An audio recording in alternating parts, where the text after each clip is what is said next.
Praise the lord. August 6, 2024 Jesus Christ church వారి అనుదిన వాగ్దాన పరిచర్య. యెహోవా గ్రంథమును పరిశీలించి చదువుకొనుడి. యెషయా గ్రంథము 34వ అధ్యాయము 16వ వచనం. ప్రియదేవుని వారలారా, ఉదయకాల సమయంలో దేవుడు సూటిగా మాట్లాడుతూ ఉన్నాడు.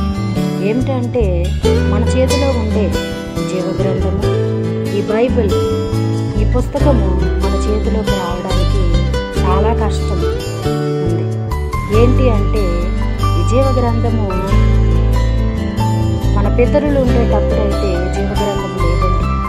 చెట్టు బెరడుల మీద దేవుని వాక్యం ఉండేది, కాగితపు చుట్ల మీద దేవుని వాక్యం ఉండేది. కానీ ఇప్పుడు మన చేతుల్లో జీవగ్రంథము వచ్చిందంటే చాలామంది శాస్త్రులు, చాలామంది పరిశీలకులు, చాలామంది జ్ఞానులు ఎంతో కష్టపడి ఈ జీవగ్రంథాన్ని విడుదల చేసి ఉన్నారు. దేవుని ఇచ్చిన జ్ఞానాన్ని బట్టి ఇది తయారు చేసి ఉన్నారు. ఇది మన చేతులకి వచ్చిందంటే ఎంతో అదృష్టం. ఆ అదృష్టాన్ని మనము విడిచిపెట్టుకోకూడదు. అందుకే యెహోవా గ్రంథాన్ని చదివినప్పుడు పరిశీలిస్తూ జాగ్రత్తగా, మర్యాదగా, గౌరవంగా ప్రవర్తన సరిగా ఉందా లేదా అని చూసుకొని ఈ జీవగ్రంథాన్ని చదివినట్లయితే దేవుడు సూటిగా